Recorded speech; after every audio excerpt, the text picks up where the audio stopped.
کہنے جی بیت المقدس نو ابابیل بچان آن گے. میں کہا جی ابابیل آئے تو پہلے تہاڈے اوتے کنکر بسان گے. قوم نو نہیں دسنا, قوم نو نچن ٹپن دی گلاں سنا دین. ٹی ویاں تے صبح شام بیٹھ کے اج فلانی طرح دی ہو گئی, اج اداکارہ دی فلاں ہو گئی, اج جناب فلاں میچ تے فلاں ہو گیا, اج فلاں فلاں ہو گیا. کہنے جی بیت المقدس نو ابابیل بچان آن گے. میں کہا جی ابابیل آئے تو پہلے تہاڈے اوتے کنکر بسان گے. کیوں لینو او تو 313 ہو کے 1000 نو لمبے پا دیتے. تسی ایٹم بم گھر رکھ کے لتاں کمی جا رہی ہیں تہاڈیاں. تسی کادے واسطے رکھا ہویا؟ ہم جناب دفاعی پوزیشن مضبوط. میں کہا کشمیر لٹ گیا تہاڈی دفاعی پوزیشن مضبوط. اج فلسطین لٹ گیا تہاڈی دفاعی پوزیشن مضبوط. اوے کس نے تہاڈے گھوڑے کام آنے؟ قرآن تو کہندا واجدوا لهم ما استطعتم من قوة ومن رباط الخيل ترهبون به عدو الله وعدوكم. کہ اللہ دا اس تو بڑا دشمن کیڑا جنے بیت المقدس تے قبضہ کیتا ہوئے؟ اللہ دے دشمنوں نو مارو. وما لکم لا تقاتلون فی سبیل اللہ. فرمایا کیڑی شے تانوں روک کے رکھا ہویا؟ تسی اللہ دی راہ کیوں نہیں لڑدے؟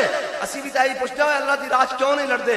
اگر تساں نہیں لڑنا تے پھر وردیاں سانوں پوا دیو.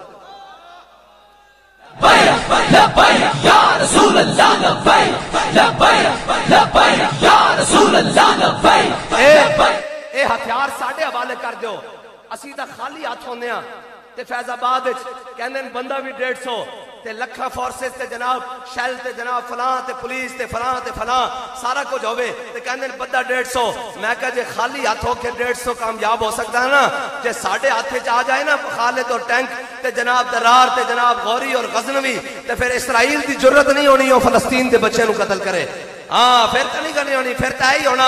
اور جب یوسف بن تاشفین نو الفانسو نے خط لکھیا, انہیں کہا اے اگر تیرے مقابل جناب الفانسو ایک صلیبی جرنیل سی, اس نے مسلمان جرنیل نو خط لکھ دیتا. انہیں کہا میں ایڈا بڑا لشکر لے کے آ رہا, اگر آسمان دے فرشتے بھی تیری مدد واسطے اتر آنا تے تینوں میری شکست کو نہیں بچا سکتے. انہیں جناب یوسف بن تاشفین نے کیا بکواس کرتا ہے, جواب لکھ اپنے وزیر نو کیا کمانڈر نو کیا. انہیں جواب لکھا ایڈے بڑے صفحے دا. انہیں دیکھا, انہیں کہا دشمنوں نو لمبیاں گلاں نہیں ہوندیاں, دشمنوں نال لمبیاں گلاں نہیں ہوندیاں. انہیں کہا کی؟ انہیں کہا انہاں خط واپس لے کے آ. جدوں انہیں خط واپس لے کے آیا نا تے اون دے عربی جڑا لکھی ہوئی نا اس دا ترجمہ ہے کہ تگڑا ہو میں آ رہا. اگر اس دا عربی دا ترجمہ کیتا جاوے تے ہے کہ سیدھا ہو پتر میں آ رہا. تے صلاح جناب یوسف بن تاشفین جدوں الفانسو دے اسپین دی پہاڑیاں سامنا ہویا نا تے جدوں دوپہر دا ٹائم ہویا نا تے الفانسو دی فوج اگے لگ کے نس پئی, اگے لگ کے نس پئی. اور جھلیا مسلمان دے اگے کوئی شے کڈ نہیں سکدی. تسی دیکھا نہیں کہ ہر ظلم ہو رہے ہوئے, ہیلی کاپٹر تو بھی گولیاں آ رہی ہوں, تیزاب آ رہے ہوئے, این لبیک دا نعرہ لگے ہر شے الٹی ہو کے رہ جاندی.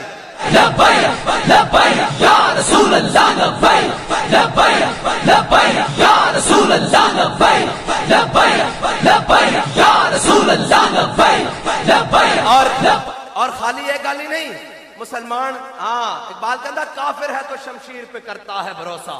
بال کہتا کافرن ہوئے جناب بھروسہ کہ ساڑی تلوار بڑی لڑے گی تے جناب این جگہ. کہتا کافر ہے تو شمشیر پہ کرتا ہے بھروسہ, مومن ہے تو بے تیغ بھی لڑتا ہے سپاہی.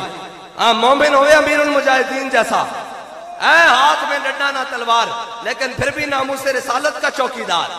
ہیں جی ایسا پہرے دار کہ دنیا بیکھیا کہ حضور نال محبت کرنی کنجے, اسلام تے پیرا دینا کنجے, ختم نبوت دا پرچم بلند کرنا کس طرح میں.